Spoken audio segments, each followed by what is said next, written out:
Hello, I am publishing a bit of an unusual video, or at least a video that's atypical for my channel. This video is actually going to be in response to a contemporary news event. If you have not heard, today a major blast went on, or happened within the port of the city of Beirut in Lebanon, and it was quite a large explosion, and there were many thousands injured, and as of my most recent reading, I've seen 75 approximately fatalities, but doubtlessly that will go higher. And what I want to do in this video is just a short discussion. I have seen a lot of posts on social media, people speculating and making really, honestly, unhelpful speculations about basically based on visual observations, ill-informed opinion, unscientific opinion about this particular event. Some speculating that it's some sort of nuclear device, that sort of thing. And I just want to do a brief discussion and reality check on that, so that although this is obviously a serious event, and our thoughts and prayers with the people of Beirut and the people of Lebanon, this thankfully was a conventional event rather than a much more serious atomic event, which would be much more serious, obviously. Now, as it should be hopefully obvious, but perhaps not, I'll give this warning. This video will contain footage of the blast as recorded from various viewpoints, and along with associated commentary. But again, if you're sensitive to this sort of thing, I suggest maybe looking at a different video or going to a different page. Just some viewer discretion advised. This will feature a video of a very large explosion in a major city. So I think this type of video here, this is an example of one of the many videos out on social media from the blast. And I think this video in particular, and others like it, explain why some people have jumped to the conclusion that this was some sort of atomic or nuclear device. And it's largely because of the, clear mushroom cloud visible here. And another example of it here.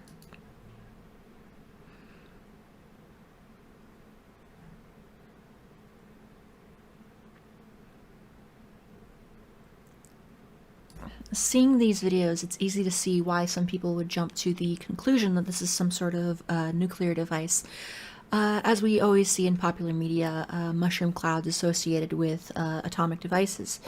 And while nuclear devices will, of course, produce mushroom clouds, there are, mushroom clouds are not dependent on nuclear reactions. They're simply a result of some sort of quick increase of heat in a localized area, and that can be via a conventional or nuclear device. As long as it's of sufficient magnitude and the atmospheric conditions are appropriate, it will generate a mushroom cloud. The basic idea of a mushroom cloud is you get this sphere of superheated gas in the center. It then rises up, and because it's less buoyant, because it's more buoyant than the air around it, it rises up in a circular column.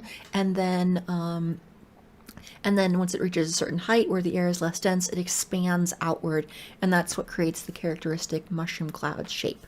Okay, so the scale of the blast, as recorded by the Jordanian Earthquake Observatory, was 4.5 on the Richter scale, magnitude 4.5 on the Richter scale.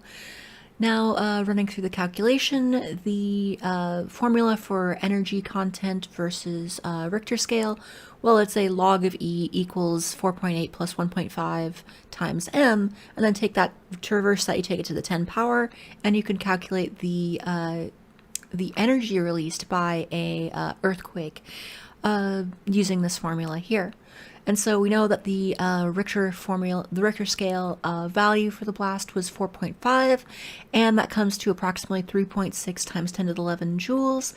And then converting this to TNT tons equivalent, or tons TNT equivalent, we find that, first, in this calculation, what I need to do is I want to define what a ton of TNT equivalent is, and a value that I found by reference was 4.2 times 10 to the 9 joules. And then running a simple conversion, we can calculate that the energy of the blast was equivalent to 84.9 tons of TNT, which is reasonable for a kind of arms or explosives or some sort of storage accident or whatever it may be. What this most reminds me of is the Halifax explosion in that was 1917 during World War One. That blast was equivalent to 2,900 tons of TNT and produced a similar kind of mushroom cloud appearance. So, yeah, this kind of thing can be generated by conventional explosives, and the values quoted seem pretty realistic. And the amount of calculated material, 84 tons, that seems reasonable for what could be kept in a warehouse or a bunker or a ship or whatever it may be. We don't really know yet, but it does appear to be a conventional explosive. For reference, this is a conventional munitions weapons test. This is of the Moab, which is a airdropped explosive that was, I believe at the time, the largest conventional weapon yielded by any armed forces, but this was back during the 2000s, the mid-2000s. And we can see the initial formation of the explosion and, of course, eventually the characteristic mushroom cloud.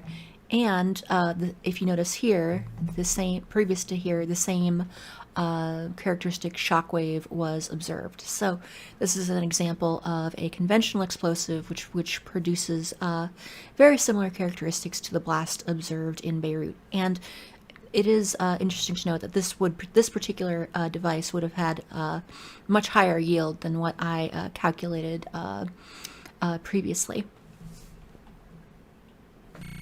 So my thoughts go out to the people of Lebanon and Beirut in particular. I know we have a lot of viewers from that part of the world, and we have viewers from all over the world, but thoughts and prayers with all of you. So I just wanted to create this video as a short sort of debunking or a short explanation for sort of the magnitude and a feel for what this might actually look like in terms of physical material, just kind of debunking some conspiracy and fear-mongering related to this event. So based on the yield reported, the 4.5 Richter magnitude equivalent, this is firmly within the range of conventional explosives, and keep in mind the 4.5 value is a conservative value in the sense that I have read reports from different seismic agencies, some saying 3.3, some saying 3.5. The highest value I got, which was from the Jordanian Earthquake Observatory, was 4.5. So on the upper end, this is equivalent to approximately 85 tons of TNT, which is well within the realm of conventional explosives.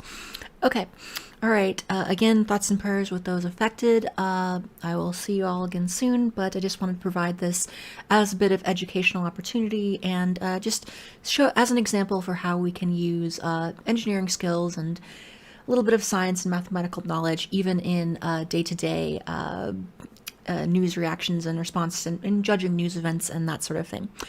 All right, I hope to see you all again soon, and as always, thank you.